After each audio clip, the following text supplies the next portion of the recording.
How would one best describe the Jets' rushing attack? Is it a power scheme? No. Zone scheme? In some ways, yeah. A lot of it is dependent upon and works off of wide zone to get Fields on the edge. That's part of it. The way I describe it, their rushing scheme, Engstrand, what they want to do, it's the school of Ben Johnson, a little bit of Harbaugh, but it's a deceptive scheme. And with Justin Fields in the mix, you get to take even more guys out of the run fits. First play of the game. Let's roll it through. Here we go. 12 personnel. Tight end. Mason Taylor in motion. Little looks like a zone. Brees pops through, hits the hole hard, and you love to see it from Brees. Hitting the hole hard. Gets up, pumped up. Aaron Glenn ready to roll. You can't ask for much better on the first play of the game. Now, 12 personnel. Here's Mason Taylor. Watch him. Let's focus on him first, okay? 12, very condensed, very tight. Receivers, very tight with their splits. Pitt, no surprise, single high. Keep an extra safety in the box. Even though nothing's on tape for the Jets, it's not a mystery. They want to run the ball. They're a rushing team with Fields, with Engstrand, with Glenn, with this line, with their coaching, with their backs. That's the way they want to play. So it's not a secret. They know what they're going to do. Watt, what's he going to have to do? His responsibility, quarterback on this side. Same thing with Highsmith, quarterback on this side. Generic circumstance. There could be a play on where they have him crash down and someone replaces, a little scrape. But generically speaking, that's the deal. But first, let's watch Mason Taylor. He motions in, and then let's see what he does. All right. There it goes. Motion in. And by the way, if it's a pass, this is why the Jets do it so often. Put tight ends and running backs as the number one weapon on either side, because you can see the coverage that much better. Corners, one here. Boundary, corners, stay balanced. Defensive strength to the right with the tight end here. Passing strength, it's up to them. They'd probably stick to the right side. Ball's in the middle of the field. You're not going to play field or boundary. So it's probably strong right, passing strength right. It could be passing strength left. I take it back with the Twins, open set. So I play strong right, passing strength left. But here comes the motion with Mason Taylor. Okay, it's a run. We know this. It's a zone, so we're all moving to the left, first step to the left. What's Mason Taylor do? Going in the flat. It's a pass. Guess what? This defender right here has to honor it. Must honor it. And instead of getting Mason Taylor, this weapon, in the run, they get him in the flat to work off of other concepts. This is how it all works together. As long as this guy chases and doesn't read it, and there's not enough time to read it, he has to honor this. Has to. Also, Watt. Look where Watt is. Downfield. Has to honor Fields. So look at that. Two guys completely out of the play. The deceptive rushing concept. Two guys right away. Because of the route, because of the quarterback. If you have Aaron Rodgers or Burrow back there, Watt will never be here. Watt will be on the backside trying to plug up this backside cut. That's the advantage. That's the secret sauce, the ingredient.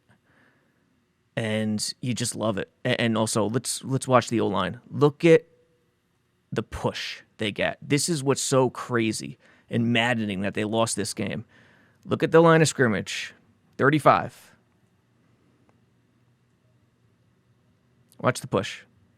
All right, we got some doubles. Zone, left. Some doubles, obviously.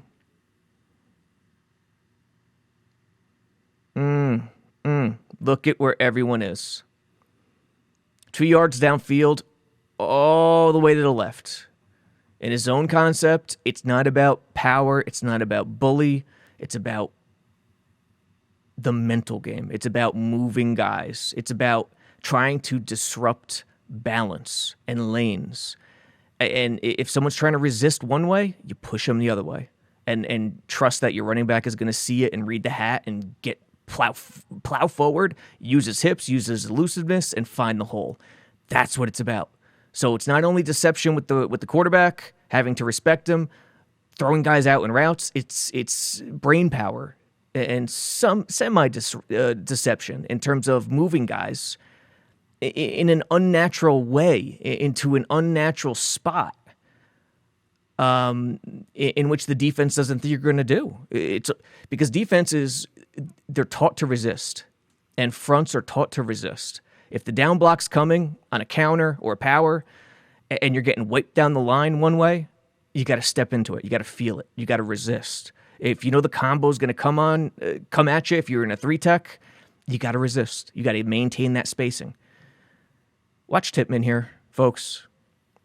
This is beast mode. This is just beast play right here. All right, true 0-tech combo, push him, seal. Oh, goodness gracious. Hayden, the O-line coach, and Engstrand. Here he is again. Quick. Now listen, I'm not an O-line guru. Talked to some of the other dudes, blew it, and all the O-line gurus out there. You know, that's not my realm, but yeah, I can recognize great coaching, no matter what the position is. And, okay, step left, there goes Mason Taylor, dart into the flat, 25, is out of the play in terms of a cutback. Watch him. Got to take it. Look at this cutback lane. That's there now because of Mason Taylor to the flat. Brees doesn't take this appropriately. And by the way, this is very reminiscent of a preseason play in which Brees was getting hammered by fans for not taking a cutback lane that looked open. And I said, be careful. It's about reading hats. And it's about taking the quickest path forward. If he were to cut here, it would take time. And guys would rally. 24 would be there. Queen might be there. He's getting sealed to the other side. So it's not always about open space, my people. It's about leverage and reading hats. And Tippmann, quick shove on the combo, getting up to the second level and sealing Queen. It's not power. It's not bully. It's deception. And Myers. Let's see Myers. Myers just has to cross the nose tackle. Just cross his face and seal it. Because you know you're getting the combo help from Tippmann in the 3-4 on the 0-tech. Cross him, seal him, seal him, seal him, seal him. Now let him go wherever he's going to go based on Tippmann. Tippmann shoves him into oblivion. They did the old, with Simpson, they did the old, hey, I'll kneel behind this guy. You trip him over at the barbecue. And so everyone could laugh at him. That's what they did right here. But that's the way it works. Move him in any direction you can to allow your backs to make plays. And as soon as Tippmann shoves him, seal Queen, get across, Brees with the nice hesitation, and then who is this? Must be Membu. Membu, the key block on the play, other than Tippmann beast moding it. The key block is Membu here, holding that, holding it, and Brees just being patient enough. So Brees, I think, in terms of his mindset, it was elusiveness first, elusiveness with vision first, hitting the hole with authority second last year. And I think Glenn and Engstrand reversed that. Hit the hole, read hats with authority first, use your elusiveness second. And he's much better for it. Boom, go. Little hesitation, but it was free-flowing. It was natural. He wasn't dancing. Like, this is, some would consider this dancing, sure. He's thinking about this cutback here. But it's dancing after intent. And his intent is to get straight ahead. Again, very reminiscent of that preseason play where people were hammering him for not taking a cutback lane. And this is why. Because when you're reading hats, your best path forward is the shortest path forward when rushing. Great job, Tippmann, beast mode stuff. This is the heart of it all, really, with the cheat code offense. It's the idea of an RPO. Let's play it through. 2nd and 8 situation. Still early in the game. I think this is the Jets' second drive. It's Fields to Garrett Wilson. Let's play it through here. Pitt, 4-man front, so it must be 11 personnel. Nice and smooth. Leads them. Good job. Let's get it back to the first angle. Now watch it through. Shotgun. Most RPOs, you're going to see shotgun or pistol. You know, the alert types Jets fans saw last year with Rodgers could be run in a number of different situations under center. That's fine. With Fields, they could be read types. They could be read option types. They could be alert types. This one, watch the offensive line. They're stepping right. Watch the tight end. Loop in a little bit as a lead. Watch Brees carry it out. In a lot of ways, it kind of looks like play action, straight up. Brees, arm up. But no matter what it is, I want you to think RPO. Think RPO. Look at the bottom of the screen. Arian Smith going for a bubble with the lead blocker, Reynolds, out in front. Garrett running that out. Now, it's interesting. Pittsburgh in the four-man front, there was a lot of 3-4, which means 5-2 for the O-line to have to grapple with. And they got it done. I mean, it was pretty simple. You'll see in this longer video, if you're watching the big one on YouTube, how the offensive line got it done and how the threat of Fields in this cheat code offense makes it easier because there's so much more space, ladies and gents. That's just the way it goes. There's just so much more space. And Glenn knows this, and Engstrand knows this, and Harbaugh knows this. Bubble, all right, block, Reynolds, speed out, Garrett at the sticks, loop, tight end as the lead, O-line, stepping right, Brees carrying out the run, and if he gets it, he runs it. If not, cool. And Fields has to decide. So who's he reading here? That's the question. First, he's got to read the coverage. It's off. Good. That's the first thing. Single high, off. He knows the out. That's his primary in this situation. He could also go to the bubble on this side. So he's got to read this for the bubble. This, you call him an apex, I guess. Why not? And on this side with Garrett, obviously this is one. He's got to read him. What is this safety doing? He's on Mason to start. And his action, as long as he doesn't get to the flat, you're going to pull it. And as long as this corner doesn't drive, you're going to pull it and toss it for the first down. So let's play it through here. Good job with the cadence. The get off isn't great. Mason Taylor loops in, carries it out. This safety here, natural drop back instead of hard to the flat, no blitz. A blitz would have made it easier. On their toes for sure. Look at Queen here, hunting. He's mostly B gap, but the step by the right guard in the center makes him fill more to the inside. And Fields, once he sees no flat and off coverage, it's an easy decision right now. See where his eyes are? His eyes are directly over here. Pull it. In rhythm. Release at the top of the break. Lead him. Beautiful. That's it. This is the heart of why I call it the cheat code offense. There are so many advantages. It's mind-boggling. And if the rules stay this way, the NFL, every single NFL franchise will have an uber athletic quarterback. Period. It's too good to not use.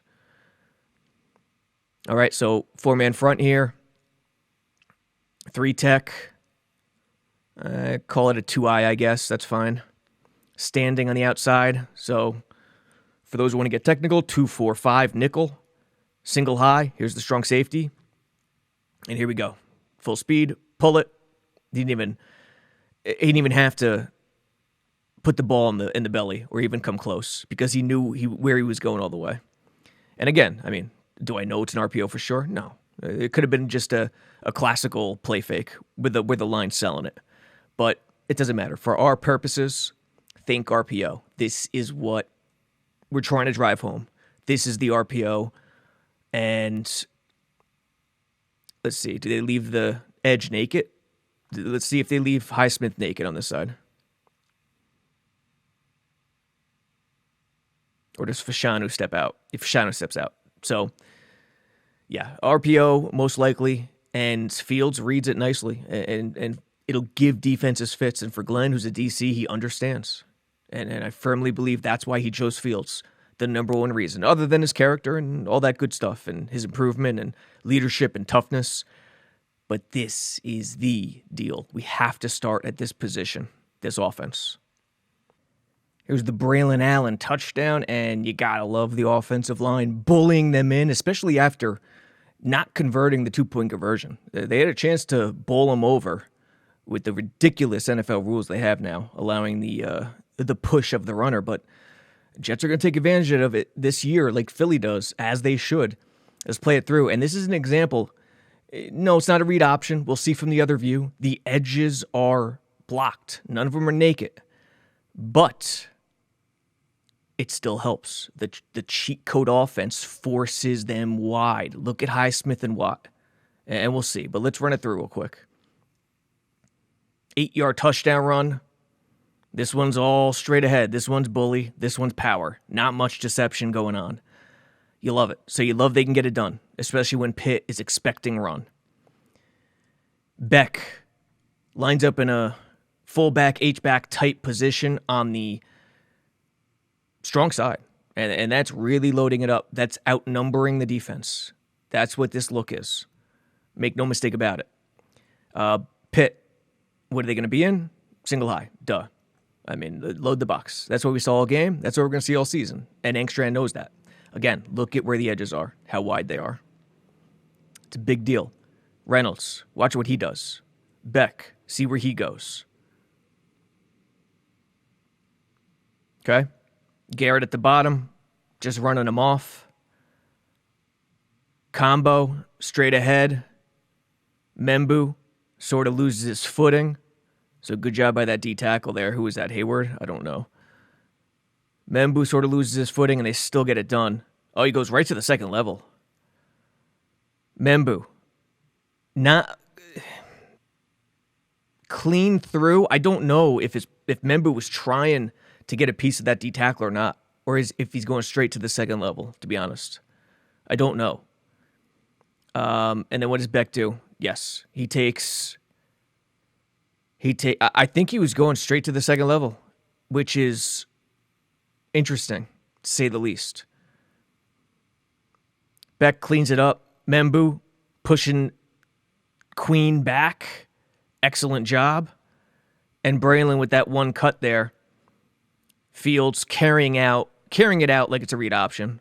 So, I mean, in essence, it probably could be, but it's just not of the naked original variety, and most likely it's not. But if it is, I'll tell you what, Mason Taylor blocking to the outside, it's definitely unique in its own right. But again, cheat code offense. We're talking about the advantages. Here, what are the advantages? Even if you're running a straight ahead run, Watt has to stay home. This DB is staying home. They can't help on the inside because guess what? If Superman with legs, decides to keep it to the outside and pull it, if it truly is a read option, they got to stay home. That's the name of the game. But regardless, the heart of the matter will come on the second view here, and you'll see how wide these edges are. First and foremost, Watt has to contend with the strong side at the tight end, the receiver, tight split stand, and Beck, who starts there but shifts. Highsmith, extremely wide. 3-4D, consider it 5'2". Zero tech, straight nose tackle. And they are 2-eye in both. 2-eye with both D tackles. So they're really trying to squeeze it down here, Pitt. Really trying to squeeze it down. 2-eye, wide edge, and so the linebackers are really attentive to the C gaps. Actually, Queen would be more middle based on the strong safety being down. Queen would be more interior, strong safety C, and the other backer C, weak side A. That's pretty much the look. But forcing these guys, they have to stay wide to contend with Fields. Have to. And it's just another in a long line of advantages. in running this type of offense with this type of quarterback who is just this athletic. Get in there, Garrett. Okay, now we're talking another separate advantage. Extra blockers. Alrighty? Extra blockers. Remember that. The Wildcats started it all with Miami. Ronnie Brown, Ricky Williams. They were desperate against Belichick. They didn't know what to do. David Lee, former Arkansas guy, broke it out, and it stunned him. And it took the league by storm. Jets, Rex, Brad Smith, every team had a Wildcat formation. Why? They suddenly realized running jet motion and threatening east-west, widening the edges, allowing the quarterback, whoever played quarterback, running back, could be anybody, allowing him to be the rusher gave you an extra blocker. And as the league started becoming less physical, you could play with these edges and work with the edges, knowing they're not going to kill you like Lawrence Taylor would against Joe Theismann or Randall Cunningham. Although Fields met Mr. Watt in week 1 on one play. But regardless, that's the point. And it's led to what we have now. Let's run this through. 2 deep, Pitt expecting pass. 3-by-1. Okay, Brees leaves. So now, if your defense, you're going pass, pass, pass, pass, pass. Why? No running back. Pass, pass, pass. It's what you think. It's what you think. Not with Fields, but generally speaking, that's the human nature. Running back ditches. It's an empty set. Pass, pass, pass. That's what you're thinking. 5-man rush. Woo! Design quarterback draw. Picks up a nice 6 yards. Perfect. Extra blocker. Another advantage this type of offense with a running quarterback gives you. 5-man front, 2 deep. And Jets O-line, let's see what they do. Stand up and pass pro because it is a draw, obviously. Is it a draw RPO? Maybe. Let's watch the trip side here. They're blocking. They are blocking. So this is most likely a draw RPO. Fields takes it, looks at the read, which would most likely be this dude. Now, he's already starting in a situation where the draw is going to be most likely. Why? They're too high. And because they're too high, the Jets are outnumbered. They got 1, 2, 3. Pitt has 4 in the area. And with 4 in the area, you're not going to throw that if you're the quarterback. You're not going to throw the swing. You're outnumbered, 3 against 4. So they stay, if you're looking at it split field, they stay, it's 4-on-3. So guess what you do if you're Fields? Nothing on the second level, you take the draw all the way. So if this was an RPO, Fields made the right read. All right, look at the read. Okay, he stays. Beautiful. Great job by the O-line. Just guiding each O-line guided his matchup. Also the motion. You just got to love it. This scheme is so... people just haven't realized yet how insanely advantageous it is. It's going to take a while. This league has been in the pocket quarterback situation for decades upon decades. But when you get a guy who's athletic enough, who could just show you a decent enough job in terms of throwing the ball, going through progressions, even split field, half field, who's tough, who's a leader, who could improve, it's a gold mine. If you could get an OC and a coaching staff to coach the correct way for this particular scheme. And going 3-by-1 gun back on the left side, on the weak side, motioning him to the strong side, it's just, if you know college ball or high school, it's as elementary as it gets, this type of motion. And the defense knows it. The DCs know it, even in the NFL these days. Yet it's so hard to stop because if you're too high, you vacate the second level completely with the motion. There goes the motion. You're done. You got nothing in there.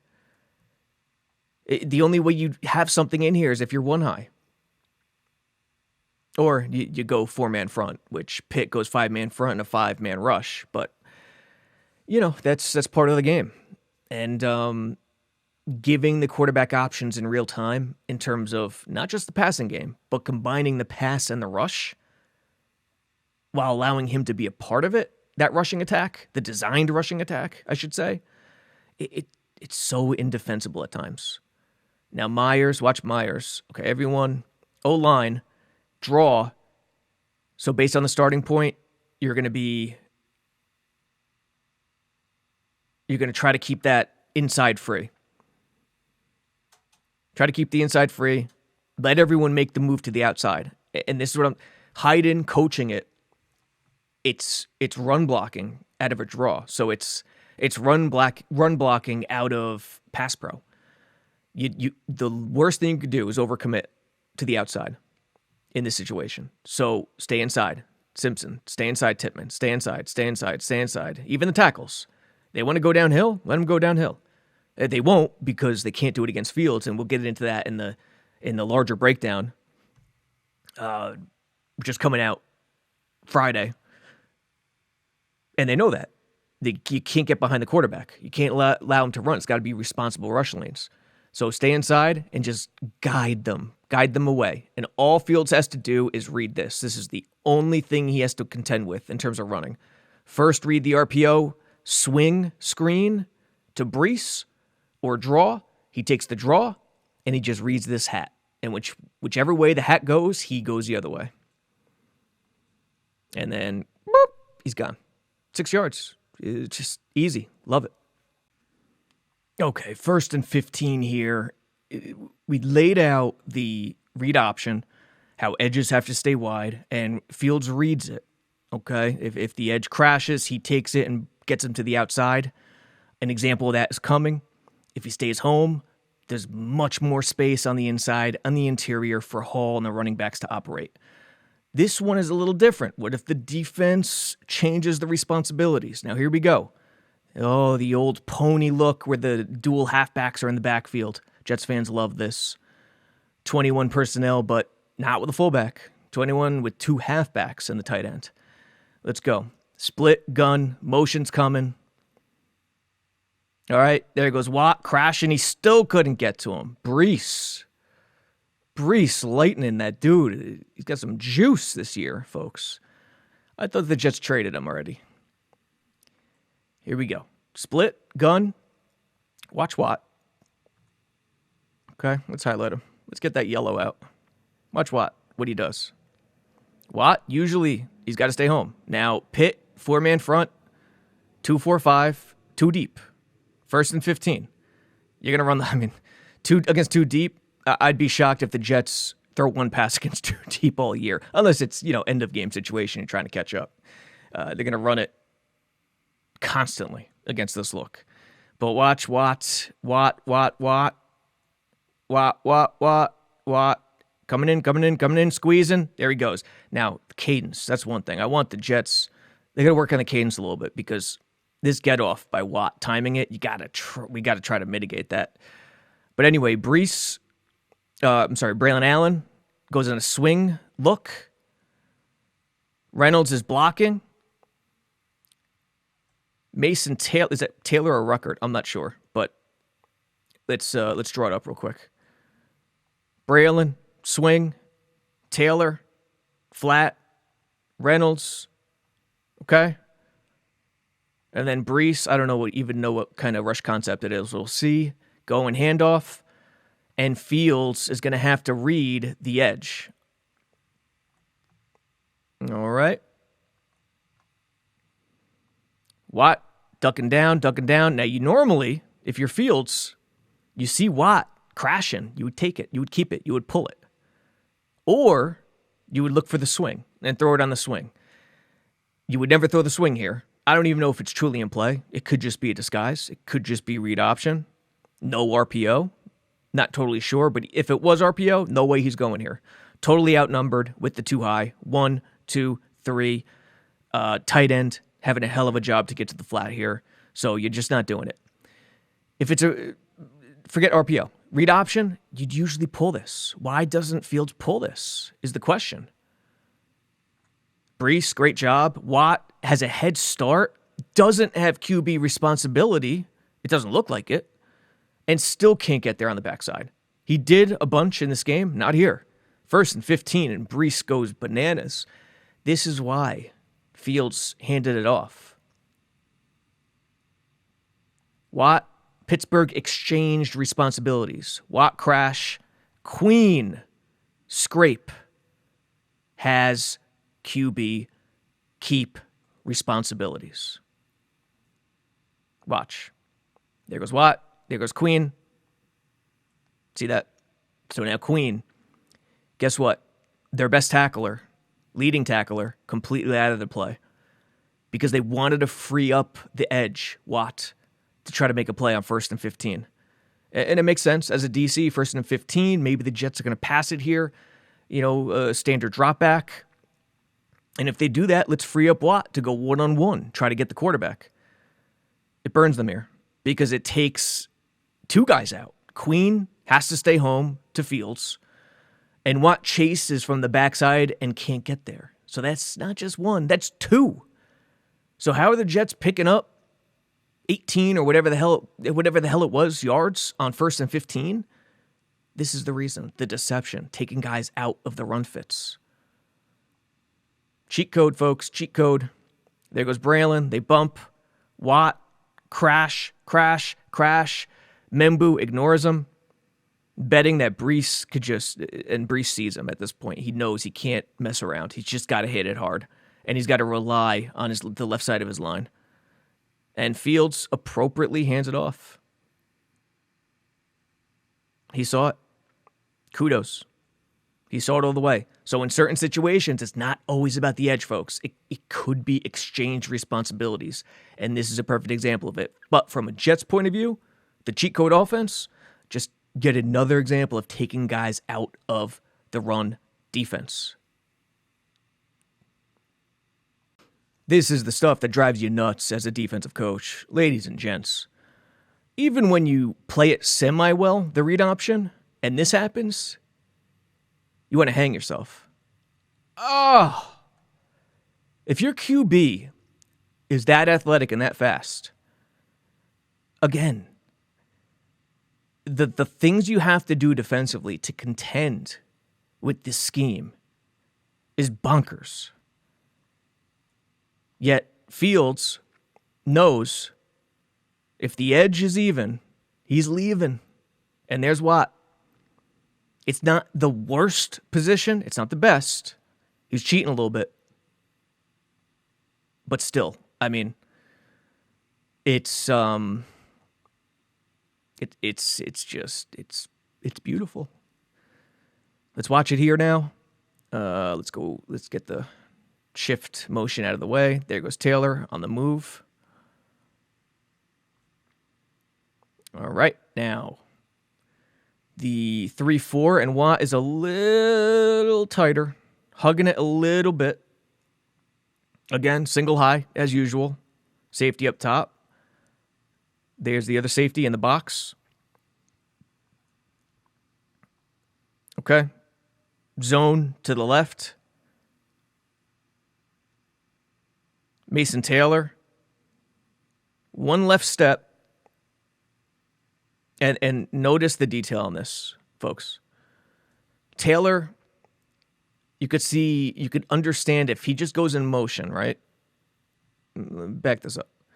Goes in motion, and one straight shot just goes right to his assignment. 24. The strong safety. But he doesn't, and I think it's coached this way because Rocket, he takes a step left, and why does he do this?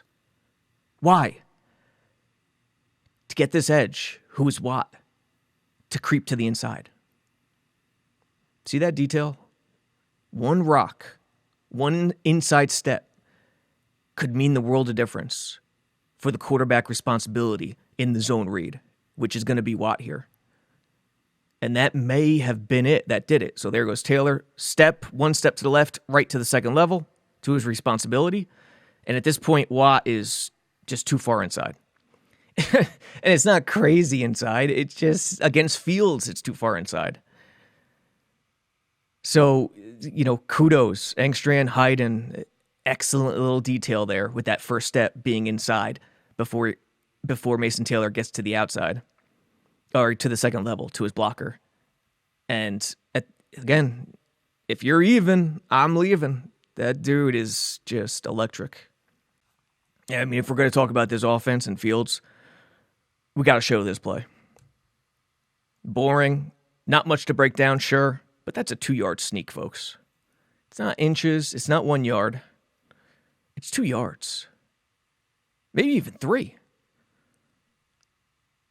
And with a guy like this, an absolute unit who is Fields, he's put together, my people. He's the same size as Jalen Hurts, really. Doesn't look like it on Sunday because Hurts wears body armor to the game. Fields doesn't go with the same Barry Bonds-esque armor. But still, if you look at the size and height, he's built like Fields. Maybe even a little bigger. I'm not sure. But Pittsburgh messed up here. You can't stay in this look, this 4-man look. It's not going to work inside the 5 against the Jets. Let's get it from the other view. Fields sees it. The O-line, just great coaching, great blocking, all down, all pinched. Just the way you drew it up, the way you want it, and they hustled. They ran to the line. They knew Pitt didn't have their personnel on the field. And that's coaching again. If you make a play to get inside the 5 and you're in the defense is in the wrong personnel, so you go 11 personnel, getting down there, marching down there, you get inside the 5, the defense is in nickel. What are you going to do? You're going to go to the huddle, allow them to exchange? No. Get up to the line, stay in 11, take nickel on. They can't go more than 4 up front. And, well, they try here with number 5, but it's just not going to work. Highsmith still has to play edge, technically. And all field, the line gets into the goal line split. Look at how tight the splits are. You pinch it, and Fields finds the room. And here, when you're reading it, what do we got? 2-eye here, 3 here, 2-eye here, 3 tech here. Plenty outside enough with this edge. So he just takes the weak side B gap and falls in. Boom. It's another advantage. And of course, this one has to be shown. 4th down, critical play. At the 1 yard line, I think right on the 1 yard line, not inches. So, love the play call. I was nervous. I was thinking it in real time. I think I might even tweeted it. If I'm Engstrand, it's a dicey situation to call something edge here. Because Watt and Highsmith were doing a pretty damn good job all game, being responsible, hanging to the outside. But calling edge in a regular look versus this look is very different. This look, you pack it all in. All right, you got 12 personnel, 2 tights and 2 receivers, but still, you can put them anywhere. They're your pawns. So if you pack it all in, go heavy on one side, the natural inclination for any D-end or outside backer in the 3-4, which is the case here with Watt, any edge player, is to get sucked in. Plain and simple. And that's exactly what happens. And it's funny, too. I was lauding the coaching for how it's all about the sell job, this play. All about the sell job. And I'm like, my goodness, they sold it great, perfectly. But after the game, Glenn told everyone that they just told Fields to keep it. So for all 10 members on the offense, they thought it was a rush, a straight-ahead rush. And only Fields knew he was going to tuck it and run blindly, without even knowing what was out there. So that's what, again, coaching. Comes down to coaching. That's what you do. If only one guy out of all 11 know what's going to happen, everyone else is going to sell it perfectly. And here we go. Keep it, go. Love it. Perfect. And guess what? You ain't doing that with Joe Montana. Not happening. Get the motion going. Get the defense's eyes to their right. Everyone moving that way. And then Watt is toast. He's already toast at this point. No chance. Whoop. Gone. Just another advantage.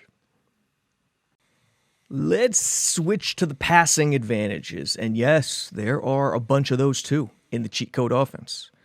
In this modern style QB with legs offense. Let's play it through here. This is the completion of Tyler Johnson, too deep. Little motion, get him into more of a bunch look. Fields squirts through. Great job on the run against the grain. Hey, it doesn't get much better than that in terms of what Jets fans were expecting from Fields heading into this season. Okay? So, great job. The pocket presence, the feel, squirting out, making the throw on the run against the grain. All great stuff. Here's the key. Against a guy like Fields, Lamar Jackson, Hurts, defenses cannot rush the passer in a normal way. Defenses cannot rush the passer in a normal way. They cannot allow their edge players to go one-on-one, willy-nilly, make any move they want. Even in third and long situations, they can't do that. And that is a major disadvantage defensively. Why can't they do that? Because if Watt does anything and he goes around or crashes in hard, it opens up lanes for the running quarterback to find room and run for the first down. Can't do it. So instead, it's responsible rush lanes where they have to almost bull rush and squeeze it on the 45-degree angle, never getting downhill, way beyond the quarterback. You cannot ever get behind the quarterback. That's how you have to play it if you're a defense against Lamar Jackson, against Fields. Why does it look like Lamar is a magician sometimes when watching Baltimore? This is a major part of it. So let's watch off the jump. Double mug here, double A gap. Too deep. So what are you looking at coverage-wise? Could be two-man. Could be cover two. Oh, but it looks like they're going buzz here. So, and then both, oh no, not both A-gaps. It's a four-man rush, but it's a different four-man rush. One of the mugs comes and one of the edges drops. So they start too high. One drives down. Four-man rush, cover three buzz, and let's draw it up real quick. I'm sorry, I just can't help myself. Sometimes I have to do coverage. Middle third, deep third, deep third. They're bailing. Strong safety, or one of the safeties, up into a buzz, edge, passing strength, drop, which is interesting. I would have preferred the reverse, where you're going to drive down the passing strength safety and have the other rotate high. But maybe they're calling it to the boundary side. Some calls, it doesn't matter what the strength is, they're going to stick on the side. Like, here's a three buzz where they're driving down on the boundary side. The ball's on the left side, field side, more room over here, boundary side, more room over here. Still, I'd figure to be different. If you're going to make a call like that doesn't change based on the passing strength, you would drive down the field side safety, but it's all good. And then we got flat here. And then what is this? Does this mug come all the way to this flat? I'm not sure, but something like this. This is the coverage. Let's not get too far off track. All right. And basically, come on now. Basically, Fields off the snap. All right, watch the pass rush. Watch the pass rush. Watch Watt right here. Is it a truly one-on-one situation? No. And this helps Fashanu. He knows. He knows Watt can't go outside and really wide, because if he goes wide, Fields is going to have a lane to take off. Okay? Angle, squeezing it. Not getting down beyond Fields. He has to stay under. Stay under. Fields knows this. So Fields feels comfortable even taking a step backward, which is pretty damn impressive. Okay? Take a step back. Where the war was lost by Pitt, this man right here, this D tackle. Simpson excellent job throwing him to the inside and just guiding him there, which gives Fields a lane. And then Watt did a great job, but you can only do so much sometimes. So passing advantages in this offense, let's start here. Responsible rush lanes. Just the nature of the quarterback makes it so you have to be responsible and you just can't go willy-nilly in terms of getting after the quarterback. And here, I mean, still great throw. Love to put that on tape. Great feel. Understanding the leverage and doing it across the grain. But Watt's the big thing. Watch him. And you'll get it. They have to be responsible. And it takes away some of that pass rushing power from the great edges in the NFL. What happens when the defense isn't responsible rushing the passer? Well, here you go. Great example. There goes Garrett motion. Now Jets are 2-by-2. Steelers 2 deep. Let's play it through. There goes motion. Empty, empty, empty. Fields steps up. Garrett. Oh, he's going to score here, right? He is definitely going to score. Oh, Garrett, what are you doing? Oh, man, his game. Listen, he makes a lot of guys miss, but not in a physical manner whatsoever. That just ain't his game. I felt like he should have scored here. He just kind of falls down. I don't know what the... He tried to resist, and he just lost his footing with that left foot. But regardless, they scored on the sneak, I think, after that. Here's the moral of the story. If the D-line isn't responsible and doing the right thing and gets behind the quarterback, you're screwed. And this edge, who is this Highsmith, too far outside, gets too far behind, and Fields makes him pay. You have to be so rigid against a Fields, a Hurts, a Lamar, a Jaden Daniels, even Josh Allen. Have to be rigid. Have to play Team D. Highsmith, too far down. You're too deep. You're too far downhill, and that will screw you every time. It's amazing. It helps tackles in terms of their pass pro percentage. It helps the O-line. It makes coaches look better. It's just the nature of the beast. So hopefully this gives everyone a great example of the hidden advantages that come with this type of athleticism at quarterback. Oh, Garrett, get in there. Oh! Following a similar thread, let's watch this one. Again, Pitt too deep. This is going to be a completion to Garrett, if I'm not mistaken. There's going to be an in-breaker right here, and Fields hits him in stride. And I think this one has some pressure on it. So let's see. What does Pitt do? 4-man front. Motion in, so it's a tight, condensed look, as Engstrand likes to do. Okay, there goes Arian into a 3-by-1 bunch, basically. And yeah, it's a blitz. It's a 6-man rush. 6-man rush. I'm sorry. Let's play it through first. And no one gets beyond Fields. And guess what? The coverage is lighter downfield. Because of the responsible pass rush, because of having to spy him at times as well.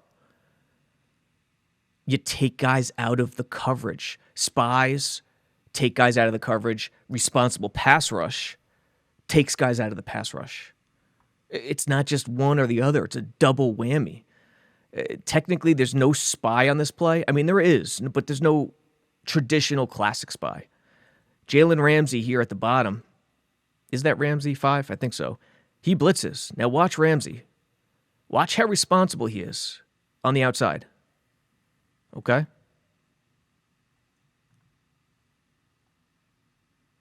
Okay, picked up by the back. He doesn't force the issue at all, trying to go to the right and to get to Fields. He kind of resists. I mean, Braylon did a great job knocking him back, but still, he's more concerned about Fields running than getting after the quarterback. Okay, let's watch Queen here. Let's see his tact. Maybe a green dog. He's got Braylon in coverage, and once Braylon blocks, he's technically the spy.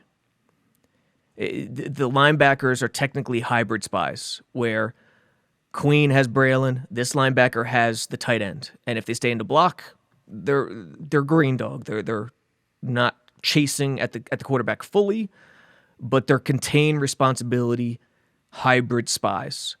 Okay, Mason Taylor, late release. That linebacker really has to chase. Queen, now concerned about Fields. But look at the pocket. Great blocking, sure. 6-on-6 with the running back. 6-man rush. But again, this is the stuff people don't see on Sunday. Nobody gets behind the quarterback. And if you aren't allowed to get behind the quarterback in one-on-one situations rushing the passer, that's a problem. You're going to have a tough time piling up sacks. But that's what happens with a guy like this who could run the ball. And on top of it, dedicating to a blitz or heavy box or spies means the coverage is so light downfield. And all he's got to do is trust that Garrett wins and get it out to him in a quick fashion. And that's exactly what happens here. So this is not, people are asking me, will the Jets offense duplicate this now that it's on film? Yes. Pittsburgh, it wasn't a secret what the Jets were going to do coming into week 1 with Pittsburgh. You know the offense when Justin Fields was the quarterback. It's not as absolute as that, black and white as that. But at the heart of the matter, that's what it is. It's the rules and the modern way of the NFL that makes it so impossible to stop. And if you coach it well and you have the athleticism at quarterback, it's very difficult to stop. So advantages everywhere, left and right. Okay, 3rd and 10, 3rd and goal here. Here we go. What do you got, Pitt? What are you going to do? Number 1, against a quarterback like Fields with legs. Guess what?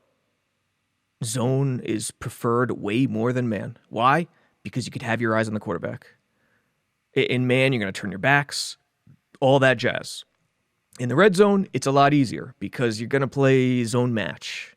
And very rarely will you turn your back. You could backpedal, you can keep eyes on the action, eyes on the backfield.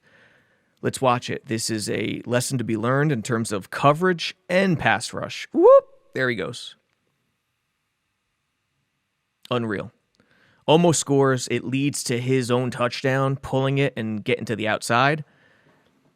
But what's the coverage? We got 4 across. 1, 2, 3, 4. 2 underneath with the backers. 1 in press. So if I'm the quarterback, I'm looking at it as 4 across, 3 underneath, or 3 across, 4 underneath, depending on what Ramsey does. And then up front, you got 4. It's a 3-by-1 for the Jets. Pitt, 4-man rush. Queen undoubtedly has Braylon Allen and he's green dog in it. It's definitely 4 across. All eyes are on the quarterback. And Pitt is in good situation. The only guys turning their backs are the slot corner and this linebacker. And you still have eyes. So Fields knows he's not going to be able to really run the ball in. It's going to be tough. Unless this happens. Back it up. Watch the pass rushers. Don't get beyond Fields. Don't get beyond the quarterback. Stay responsible. 3rd and 10, maybe they were a little keyed up. See Watt, bull rushing, squeezing it, 45-degree angle, trying to push it. He would love to go 1-on-1. He'd love to swim. He'd love to elude. He'd love to get around Membo. He can't. It would be devastating for his team. He tries to get around him to the outside, and Fields sees it. And once he sees both these edge guys get to a point where they're out of position, he's gone. And that's exactly what happens. And not being responsible enough in the pass rush, 3rd and 10, 3rd and goal at the 10, this will still happen. And you'll give up 6. So, hey, it's not just the running game that this guy gives serious advantages. It's everything, passing game included. 7-3 ball game, 1st and 10. Yankee doodle dandy crossers. Here's the touchdown to Garrett. And listen, Fields was tremendous. He was great. I wrote it at the time in March during free agency. I firmly believe the reason Glenn got him, other than his character, his toughness, all that stuff, is he allows his team to play the cheat code offense. So many offenses play. Josh Allen with the Bills, not so much anymore, but he still uses his legs. It's a cheat code in its own right. Lamar, Baltimore, Jaden Daniels, Washington. It is, again, it's a cheat code. It removes so many guys from the defense. Spies in the passing game, edges in the rush game, save blockers when you run quarterback design stuff, powers, draws, what have you. But if Fields is doing this stuff consistently, and they were rigid at times offensively, but here he recognized something, saw it, checked to something else, and took full advantage. This is the stuff, okay? He sees something, boom, we'll play it through, then go back, puts the tight ends into a chip position, condensed look, Pitt is single high, off coverage. Is it cover 1 or 3? It is 1 all the way. Free safety has to decide, and he decides wrong. When you're a free safety, the idea of creating concepts, passing concepts, is all about putting pressure on the extra guys. I mean, it's of course about leverage in man or zone, outside, everywhere, pretty much every defender. But the biggest thing is when you have a free, whether it's 1 high or 2 high, putting pressure on this guy is the key. And as a safety, your natural inclination is to want to stay in a spot where you could get anywhere, where you could read the eyes and you're free to jump anything. This concept, I'll call it a Yankee. Some people are too rigid in the concepts, but just understand it's 2 deep crossers. One is designated as an under, which is Reynolds here, and Garrett is on the over. And what this does is puts pressure on the free safety. He can't stay. He has to choose one way or the other. Now, let's get back. Jets do this a lot. And by the way, this concept in August was seen a lot. They worked on this a ton. From the start, 1st and 10, and remember, the Jets' O-line has been plowing guys, moving dudes. So their rush game is at an all-time high right now. Pittsburgh's trying to stop it. It's 1st down. So what does Fields see? Single high, off coverage, and the tight ends are out wide. And this is what the Jets do a lot. They put tight ends, non-receivers, tight ends or backs outside to allow Fields to get a better sense of the coverage. If a corner's out there, you know it's zone. If it's a backer or a safety, you know it's man. That's pretty much the way it is. It's nice and clean cut. Pitt is in a 3-4 here because it's 12 personnel. There's Watt, there's Highsmith, and Engstrand did a great job of keeping him on the edge all game. Other than that LT hit on Cunningham, in the late 80s, Watt had on Fields. But watch Fields here. Fields sees the corners and sees they're communicating and they're a little out of sorts. They don't know what the hell's going on. So as soon as he sees that, check, hands up, get in, boom, boom, boom, communicate. You're in the chip, getting the chip off. Pitt, let's see what Pitt does. Okay, they're confused. Okay, better look, easy look, natural look. Now we get into our off single high. Very recognizable. Off with the corners. Single high safety. What is it? Cover 3, cover 1. At this point, Fields knew it was cover 1. I would bet. It could still be 3. Running Yankee against 3 is fine. It presents even more of a challenge with the outside corners to either follow or pass it off. And when you're exchanging 15, 20 yards downfield, it's a very difficult communication. So let's see. Was it max protect? Did both chips stay in? No, one released. Mason Taylor released at the top. Oh, they both released. Okay. But still, semi-max protect. And Braylon Allen kind of delayed outlet to the flat. You'd like to see not Allen and the tight end go to the flat, but doesn't matter. Scored a touchdown. And as long as, with the crossers, as long as one is designated underneath, you're going to come out clean. And Fields, let's go from the snap. Recognized it. Okay. Is it 3 or 1, 3 or 1, 3 or 1? At this point, it doesn't matter. It doesn't matter. What you're doing is you're reading the free safety. Wait till he commits on one side or the other. Boom. He drives down. Clean pocket. Unbelievable job. And I get it. It's a tough loss for the Jets. but I can't remember the last time the Jets owned the line of scrimmage the way they did in this game. So, yes, it's disheartening to see them lose a game where they dominated the trenches, but this is something to behold. And 1st and 10, Pitt is in a rush pass situation, so you should have a good pocket more often than not. It's very different than a 3rd and long, but good job here.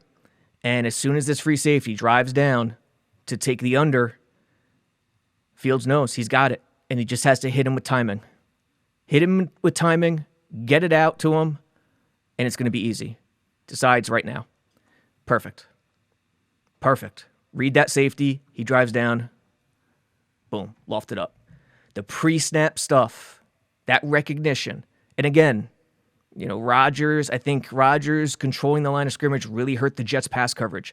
If you throw accurate balls and you know what to do with the ball, it's very hard to defend in this league with these rules. And the Jets' coverage was not up to the task. They need to work on that. Sherwood, the safeties. I want Glenn and Wilkes to guide them into more checks at the line of scrimmage. Offense, too, that'll come as well. They ran the ball so well that I understand the rigidity, but this is very promising. This tells me they could be a lot more versatile as things go along. 5-man rush, 3-4. It's technically a blitz, sure, but 3-4s are 5-2, so 5-man rush, no big deal. Semi-max protect with the 2 delayed releases with the tight ends. And Fields, that pre-snap judgment, hell of a job. You got to love it. I mean, there's no other way to say it. It's tremendous stuff.